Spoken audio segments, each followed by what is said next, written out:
not really super in the mood to do this today. But we've got to do this. Why not? I don't know. I just I don't. Maybe it's because I don't feel like I have a lot to say about the movie. Not that I really ever have a lot to say. You didn't take notes? No, I didn't. I got a shit ton. Good. No, this is the Daniel podcast. You're gonna own this episode. All right. That's what we're gonna do. No, I'm not. You suggested the movie. You take fucking responsibility for it. I did. This movie's called The Gray Man. The Gray Man was released on Netflix probably 2 months ago. Would you say? Yeah. Netflix most expensive production to date. Embezzlement. Yep.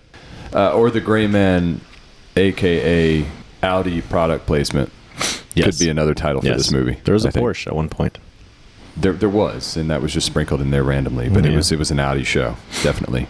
Directed by the Russo Brothers, who are known for The Avengers. Mm-hmm. What else are they known for? Being bad writers. Okay, what else? Inserting themselves in movies because they think they're actors, which they're not. That's right, there was one in there. Which one was it, do you know? I don't know. It's the same one that was in The Avengers in the opening scene that had to put his woke narrative in there. Oh, okay.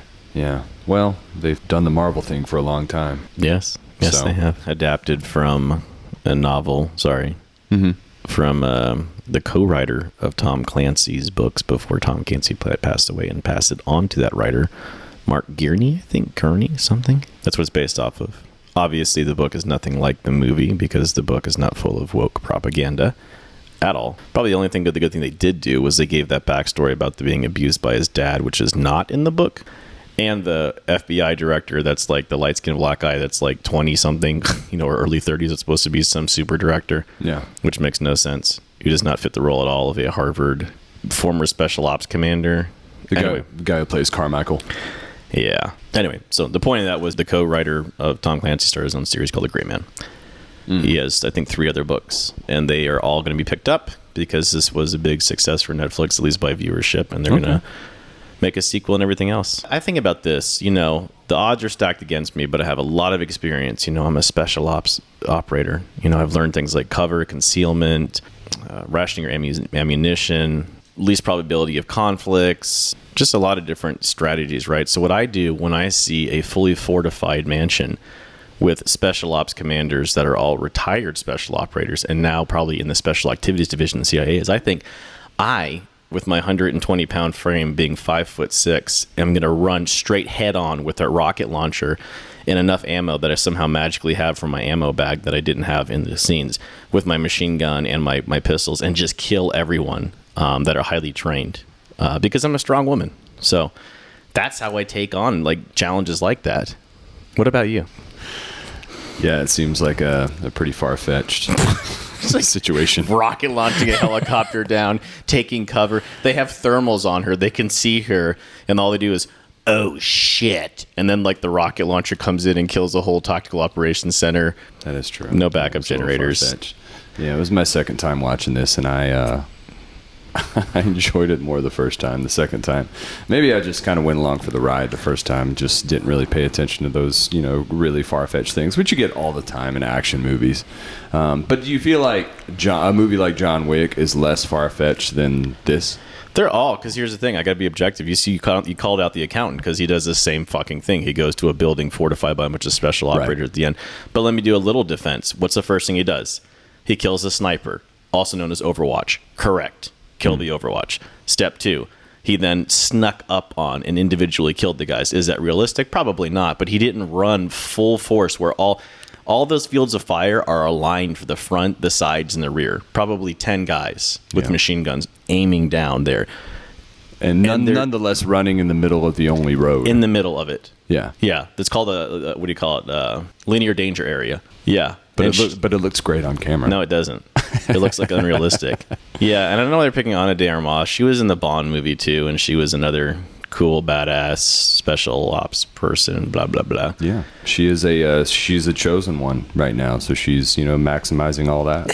For the sake of just our viewers, just assuming we ever put these all out, why I mention this all the time is not because of some women, what is this? It's because it's just I think about writing, and I have it right here. I put, why are women always badasses? It's not part of their natural female nature, right? In this case being, badass, special operators that can take a punch and give it to. why can't you write the women in a more interesting way to show just their natural strength, in a different way? I'll tell you. So let's talk about that, where it was done really well. That little girl, fantastic. Yeah.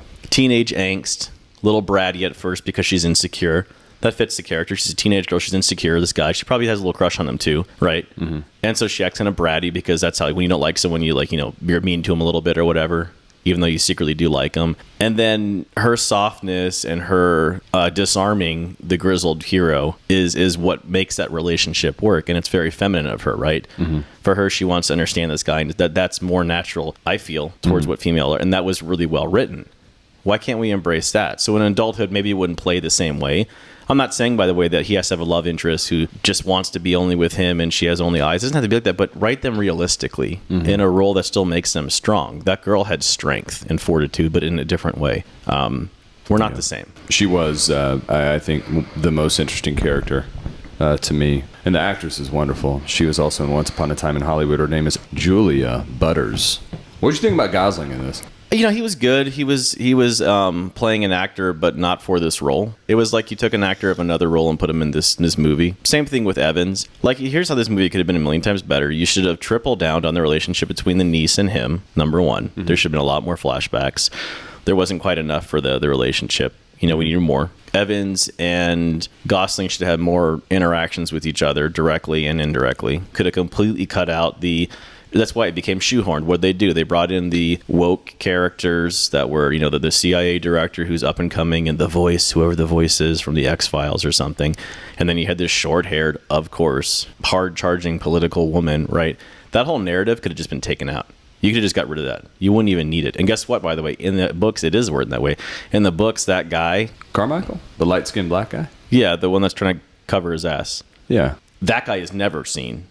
And then Evans is the weak, gangly guy and only has one interaction at the very end. Okay. So they don't have a fisticuff fight in the book? At the very end, they have one interaction, but he's not a Chad, special operator or someone really cool. He's the brain. But then the guy we're talking about with the glasses, he's a voice behind a phone. Okay. So what I'm saying is they could have cut that out. It wasn't necessary. And again, I feel bad for the actresses with the short hair, the Asian-looking one. She has to say every scene, they're going to study how messed up. They always have to do these extreme statements, right? It's like when South Park makes fun of it, the mayor's on my ass and blah, blah, blah. Every scene is like that between them, right? You're just really over the top. That is true.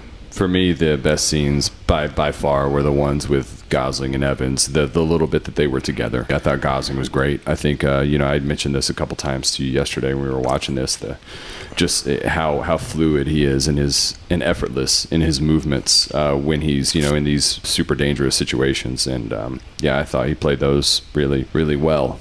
But yeah, I liked it less the second time. As far as the action goes, it was good. But did you have a favorite scene in the movie? Anything that stuck out to you? It's funny. It's just the opening scene. Yeah. Where he's picking them off from behind. And I was hoping that would be the bar. Great. And we'd go up from that bar. But we went to a lot of... seen it before. And I got to make sure I'm being objective here, because now I have to review if the accountant had too many unrealistic scenarios. But I'll tell you unrealistic. So the accountant, he goes in the hallway scene when he's getting back the chick from Twilight, Anna Kendrick. Right. Yeah, when he's going to go at her...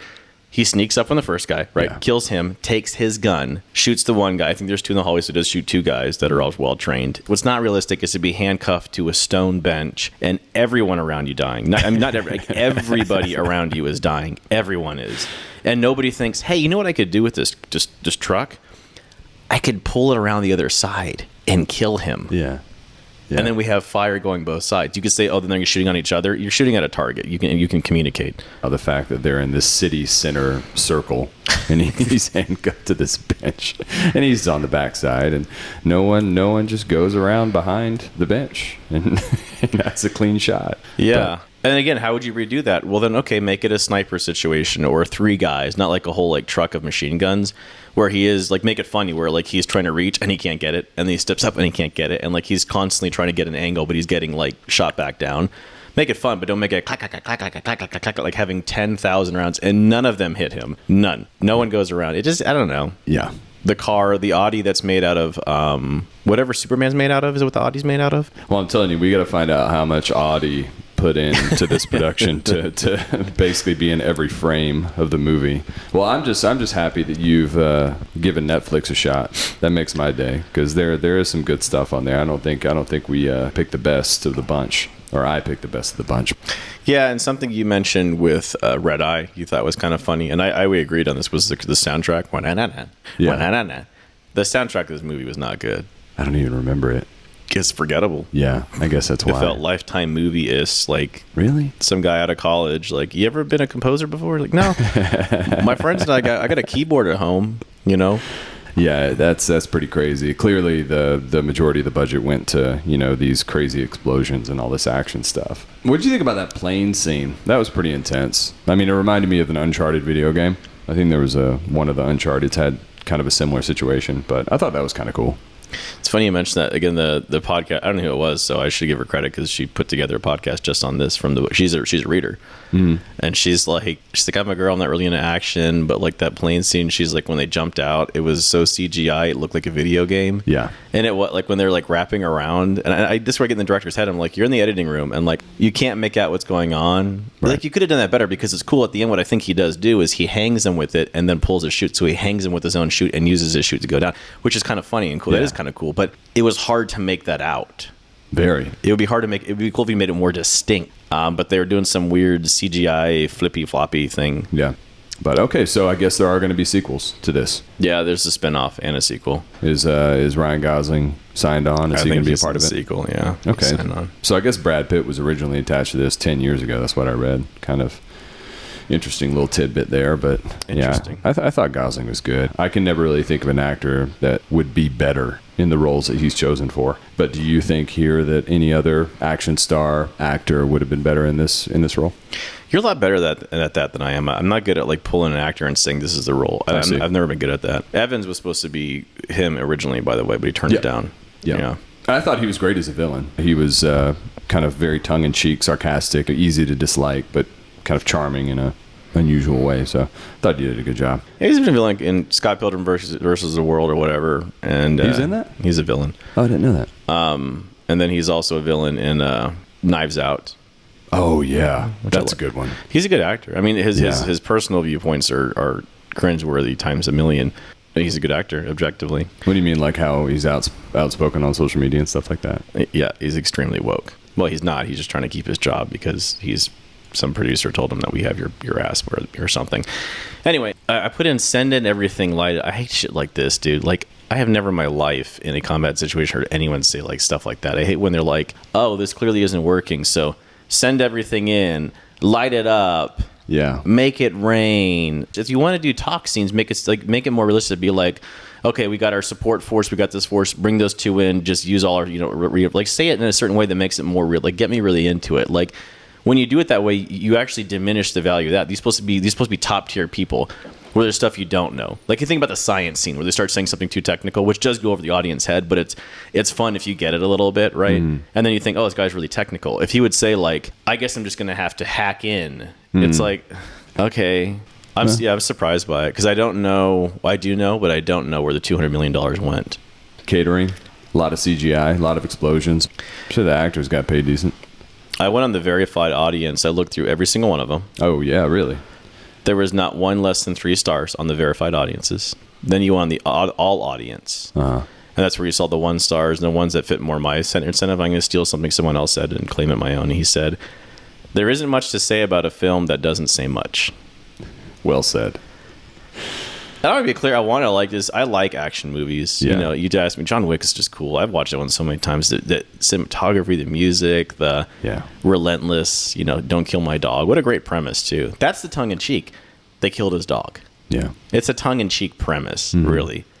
But the whole rest of it was Yeah, but whoa, what deeper cut can you do to a man besides, his immediate family than hurt his dog? It's believable at the same point, even though it is a little tongue-in-cheek. I was thinking a lot about the Bourne movies while we were watching this last night and how much I used to love the Bourne movies. I haven't seen them all. I think the Paul Greengrass stuff, if I remember correctly, those were exceptional.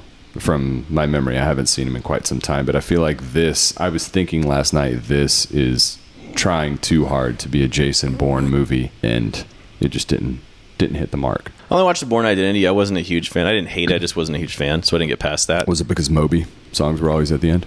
No, I actually kind of like Moby sometimes. Okay. No, and it's funny because all the reviews that you're talking about in the non-verified audience were like, this was trying too hard to be a Bourne. It's the same thing. It was like it was trying hard to be a Bourne and a Bond. A Bourne and a Bond movie. Too much, yeah. Yeah, I didn't like the reference when she said Y6 or something like that when they first met, and he said, oh, 007 was taken. It's like, we don't need that.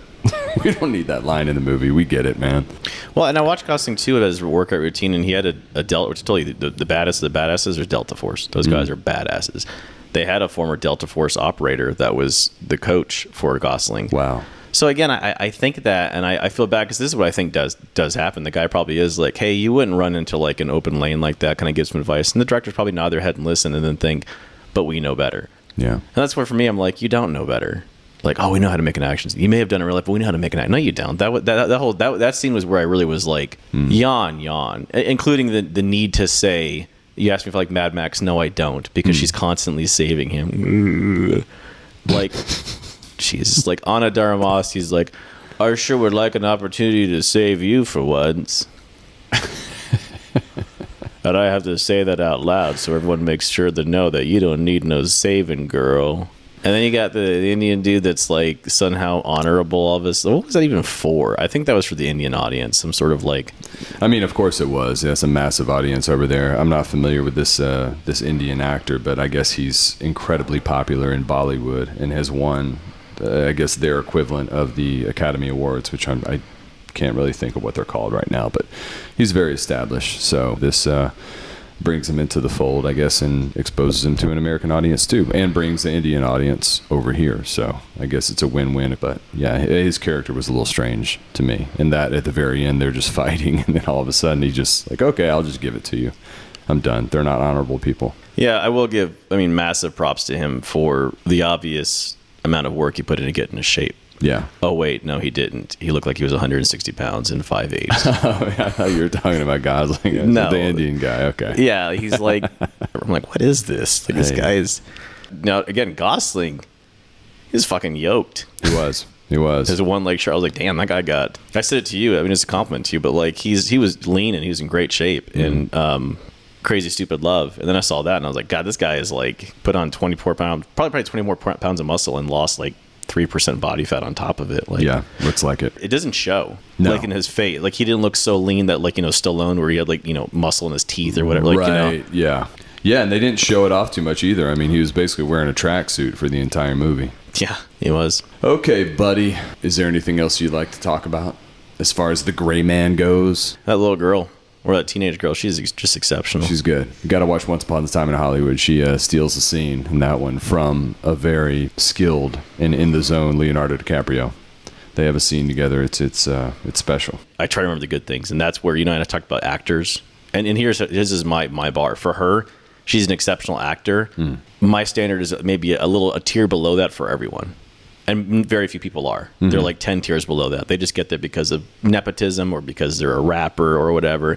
But you see people like her and you're like, okay, that's a professional actor. Yeah. That person deserves their job. Yeah. That's a professional actor. Yeah, I like that. True artists. Yeah. Cool. Let's score this bad boy. If I'm going to give it a 6.3, right there in the middle. Surprising. You made it seem like you're over a 7 with the way you felt about it. Was it the second watching? It was the second watching. I enjoyed it more the first. Yeah, I'm a 6. That's what I told myself. I was going to do 5.5, but I thought that was a little harsh. Yeah. I'm going to say 6. Okay, nice. Which is below good. It's okay. That's what it'd be. It's watchable. It's like, you could play a video game in the background or do some homework and it's playing and you could look up a couple times and be like, oh, okay. Yeah, that was worth $200 million. Unbelievable. Yeah.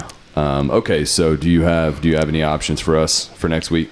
There's a lot of options. I like Oblivion. How do you want to feel? How do I want to feel? I just want to feel warm and fuzzy, man. That's it. Yeah. Just make me feel that way. Okay. Can you do that? Will Oblivion do that? Well, I have my hand between your legs, so that's always going to happen. We'll do Oblivion.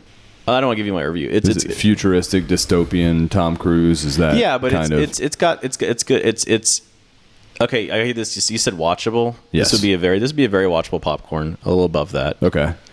It's very beautiful. It's very pretty. It's because Kaczynski, who was the digital architect, who did really? Top Gun. Oh, great. Okay. Yeah.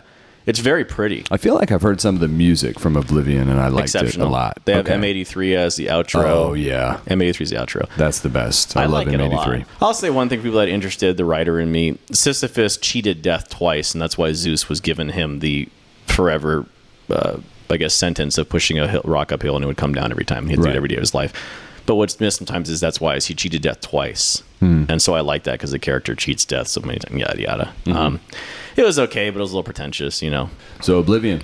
Yeah. Oblivion. Okay, great. If you change your attitude, we will. You look like you don't want to be here. I haven't wanted to do this, man. I don't know. Just not feeling it. But hey, deadlines are deadlines, right? You set them for yourself, and maybe I shouldn't do that. But what about now? We'll see you next week. All right. Goodbye. Bye.